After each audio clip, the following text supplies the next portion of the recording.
জনগণের জানমাল রক্ষার দায়িত্ব যাদের, সেই পুলিশ বাহিনীর কিছু সদস্যের বিরুদ্ধে উঠেছে ডাকাতি, হত্যা, অস্ত্র কারবার এবং নির্যাতনের মতো গুরুতর অভিযোগ। এতে প্রশ্নের মুখে পুলিশের ভাবমূর্তি। খুলনায় সাম্প্রতিক কয়েকটি ঘটনায় উদ্বিগ্ন সাধারণ মানুষ। বেলাল হোসেন সজলের রিপোর্ট দেখুন। ৬ জুলাই রাত ২:৩০।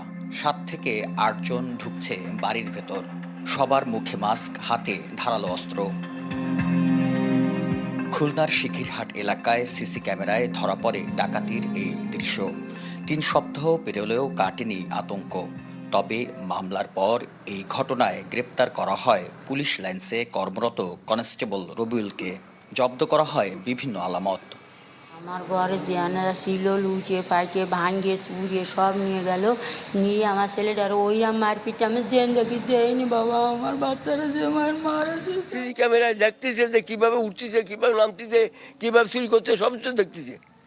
পুলিশ দেখতেছে। তা পুলিশ যদি না ধরে, তো যে পড়ছে খায় ও পড়ছে খায়, তা আসামি ধরবে কে? এরপর সামনে আসে আরও কয়েকটি ঘটনা। বেজেরডাঙ্গায় স্বর্ণ ব্যবসায়ী সৌরভ হত্যা মামলার ২ বছর পর সম্প্রতি গ্রেপ্তার হন প্রধান ২ আসামি, যারাও কিনা পুলিশ সদস্য। নগদ নিয়ে এলো হার না মানা হার অফার। সর্বনিম্ন ১০,০০০ টাকা রেমিটেন্স নগদে পাঠালে থাকছে স্বর্ণের হার জেতার সুযোগ। আর ২৭ জুন জামিরা এলাকায় অবৈধ অস্ত্রসহ আটক করা হয় আর এক পুলিশ সদস্য সৌরভকে।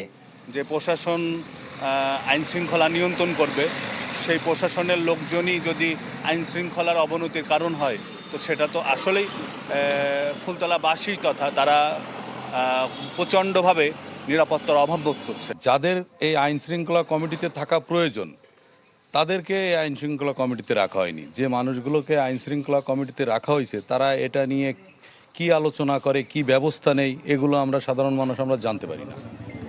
এখানেই শেষ হয়নি। গত ৭ মাসে পুলিশের কিছু সদস্যদের বিরুদ্ধে মাদক ব্যবসা, স্বর্ণ চোরাচালান ও হয়রানি সহ অন্তত ১০টি অভিযোগ উঠেছে।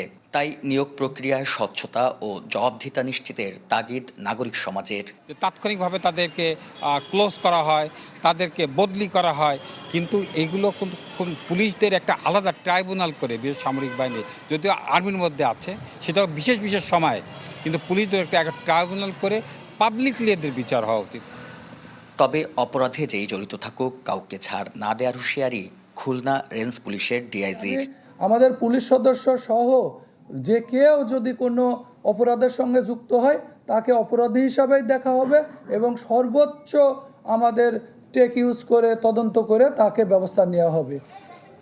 আইন শৃঙ্খলা রক্ষার দায়িত্বে থাকা কিছু সদস্যদের বিরুদ্ধে এমন অভিযোগ প্রশ্ন তুলছে বাহিনীর ভাবমূর্তি ও জনআস্থা নিয়েও। বেলাল হোসেন সজল, চ্যানেল 24, খুলনা।